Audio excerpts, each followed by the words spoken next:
मोदी को chief guest बनाया, प्रधानमंत्री जी के सामने आप फ्रांस में परेड करने वाले हैं। बिल्कुल बिल्कुल साहब, जब हम इस पथ पे आगे बढ़ते हैं, हम कदम लेके आगे बढ़ते आए, ड्रम जब यहाँ सारे जहां से अच्छा जब प्ले होता है तो वो जोश, एक जज्बा जब आप फीलिंग अंदर ही महसूस कर सकते हो। शायद जो बाहर खड़े हैं वो देखने वालों को भी लग रहा होगा, लेकिन एक फौजी के अंदर भी वो जज्बा होता है और वो बड़े प्राउड की बात है। जब मैं हम आगे कदम बढ़ा के आगे मंच की तरफ बढ़ेंगे, मोदी जी को सलूट करेंगे तो बहुत प्राउड फील आएगा।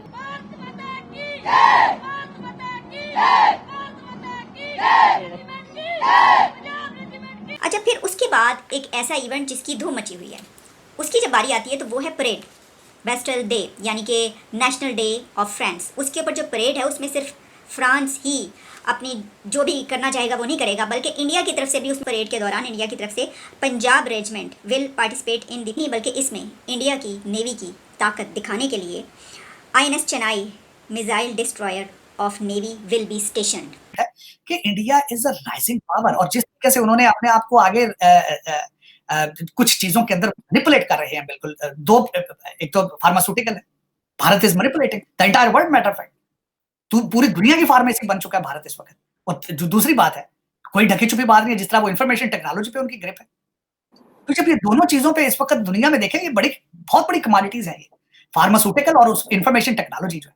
और जब अल्टीमेटली उन्होंने फिर वो आपका वो कितना साथ दे के वो किस तरह देखेंगे आपकी तरफ। और इस वक्त जो उनकी मसल फ्लैक्सिंग है उनकी, कि अमेरिका उनके कदमों में है, यूरोपियन यूनियन उनके पीछे फिर रही है।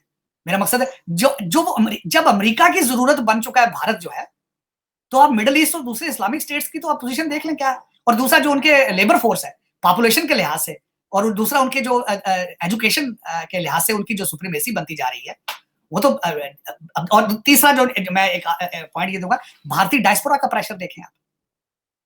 हर कंट्री के अंदर इस वक्त भारतीय डायस्पोरा है और they are supporting their motherland. जो सबसे ज्यादा मैं पिछली दफा भी बात की तो कई लोगों ने उसको क्रिटिसाइज किया है। आप इस एंगल से देखें, बार बार इस चीज का कहा जाता है जी कि वो मोदी इज रेसिस्ट, RSS, अंधित्वा का आईडी। यार Hindustan is for Hindus, it is their country. तो बिल्कुल, और उन्होंने अगर उनको पैट्रियटिज्म, उन्होंने नेशनलिज्म दिया है, you have to give them credit for that. आपको कॉपी करना चाहिए। मैंने अगले दिन मैंने पिछले सेगमेंट में कहा था कि हमें मोदी जी साहब जैसा हमें लीडर चाहिए पाकिस्तान के अंदर। कई लोगों ने कहा जी तुम इंडिया शिफ्ट हो जाओ, यार इतना भी सब्र तुम में नहीं है। मैंने वो इस कॉन्टेस्ट में कहा था कि भाई भारत के लिए वो एक somebody is very nationalist for his country, उसमें क्या गलती है भाई। हमें मोदी साहब जैसा लीडर चाहिए जो पाकिस्तान के लिए मुखलिस हो, जिसके अंदर पाकिस्तान के लिए नेशनलिज्म हो। मेरा ये मकसद था बात करने के लिए। लेकिन चोर ना हो उनके पास, वो अपने तोशाखाना का पैसा बच्चों के एजुकेशन पे लगाता हो। तकलीफ तो बड़ी होती है हमारे। उसने मोदी ने अपने पैसे जो है वो बच्चों के गर्ल्स एजुकेशन पे ताड़ साहब लगाए थे। ये इन्हें तो पता लगता है कड़ियां वे छाड़ देने थे, जादू टूने कर देते, फिर गल्ला। भारतीय डायस्पोरा की भारत के साथ लॉयल्टी की सबसे बड़ी रीजन ये है कि उन्हें पता है कि Bharat is on the right track. सबसे बड़ा नारा क्या लगाते हैं अगले दिन कि मोदी है तो पॉसिबल है, मोदी है तो पॉसिबल है, तो मुमकिन है, मुमकिन है। ये सारा नारा लगा हर डायस्पोरा के मुंह पे चढ़ता है। अब डायस्पोरा अपनी जेब से पैसे लगा के आता है मोदी साहब के जलसों में, करके दिखा लेंगे। अब मैं बता रहा हूं कि दुनिया के अंदर जो नेशनलिस्ट मूवमेंटें चली हैं सारी, सबसे ज्यादा सक्सेसफुल मोदी साहब की चल रही है। अगर वो उसकी, मैं ये कहूं कि उसकी कॉपी कर लो तो तकलीफ से पागल हो जाते हैं। मैं हमेशा, मैं एक और बात चाहिए लास्ट पॉइंट मैं ये कहना चाहूंगा इस मामले में, कई दफा आप नफरत में, गुस्से में और अपने इस डिप्रेशन में आप इतना आगे चले जाते हैं कि आपको हर्ट करना होता है। This is what is hurting now in Pakistan. आप मजहबी एक्सट्रीमिज्म में और नफरतों में इतने आगे जा चुके हैं। अगर हमारे जैसा बंदा ये बात करे कि भारत से ट्रेड करो, आपके सर्वाइवल का इशू है, गलत मतलब में ले जाएंगे। मुझे ये बताएं, सब्जियां दालें ले आए वहां से अपना इन्फ्लेशन कंट्रोल करने के लिए, चीनी ले आए। 4 मुल्कों के साथ आपका सर्वाइवल के लिए, आपकी तरक्की के लिए मैंडेटोरी है भारत से ट्रेड, ईरान के साथ ट्रेड, अफगानिस्तान और चाइना के साथ।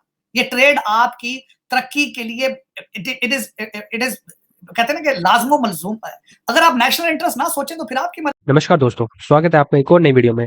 प्यार के शहर पेरिस दो राष्ट्रों को एक दूसरे के नजदीक लाने वाली एक ऐतिहासिक घटना का साक्षात्कार करने जा रहा है। तैयार हो जाइए एक असाधारण दौर के लिए जब भारतीय प्रधानमंत्री नरेंद्र मोदी फ्रांस के मोहक धरती पर कदम रखेंगे। 14 जुलाई एक ऐतिहासिक तारीख। प्रधानमंत्री मोदी एक सदर अतिथि के रूप में इस यात्रा पर निकलेंगे, स्वयं राष्ट्रपति इमैनुअल मैक्रों के आमंत्रण पर। लेकिन यह यात्रा केवल हाथ मिलाने और राजनीतिक कार्यों के लिए नहीं है, प्रधानमंत्री मोदी बिस्टिले दे परेड के मुख्य अतिथि के रूप में शामिल होंगे, जो प्रमुख रूप से इसीलिए महल में आयोजित किया जाएगा। इस वर्ष का परेड फ्रांसीसी राष्ट्रीय दिवस का जश्न मनाने के साथ साथ पहले और दूसरे विश्व युद्ध के भारतीय सैनिकों की वीरता को प्रकट करेगा। 107 साल बाद भारतीय सेना के पंजाब रेजिमेंट के सैनिक फ्रांसीसी सैनिकों के साथ बिस्टिले दे परेड में साथ चलेंगे। इस ऐतिहासिक अवसर पर भारतीय सैनिकों द्वारा प्रदर्शित शौर्य और साहस को स्वीकार करने का समय है। अब आप यह सोच रहे होंगे कि यह बिस्टिले दे परेड क्या है। यह फ्रांस का राष्ट्रीय दिवस है, जिसे फैते नेशनल फ्रांसिस भी कहा जाता है। यह 14 जुलाई 1789 को फ्रांसीसी क्रांति के दौरान बिस्टिले किले पर हमले की स्मृति में मनाया जाता है। यह एक स्मारक दिवस है, स्वतंत्रता के लिए लड़ने वालों को सम्मानित करने के लिए। क्या आप विचार कर सकते हैं, 269 सैनिकों की एक शानदार दल, जिसमें 3 भारतीय सशस्त्र बलों के सैनिक भी हैं, बड़े सौभाग्य से फ्रांसीसी सैनिकों के साथ बड़े बड़े धूमधाम से परेड कर रहे हैं। यह एकता का प्रतीक है, भारत और फ्रांस के बीच चिरस्थायी संबंध का प्रमाण है। भारत और फ्रांस के बीच सहयोग का एक लंबा इतिहास रहा है। पहले विश्व युद्ध से शुरू होकर लगभग 74,000 भारतीय सैनिकों ने साहस से लड़ाई लड़ी, जो अपने घर वापस नहीं लौट पाए, और 67,000 सैनिकों को घायल होना पड़ा। उनकी कुर्बानियों को इतिहास में सदैव स्मरण किया गया है।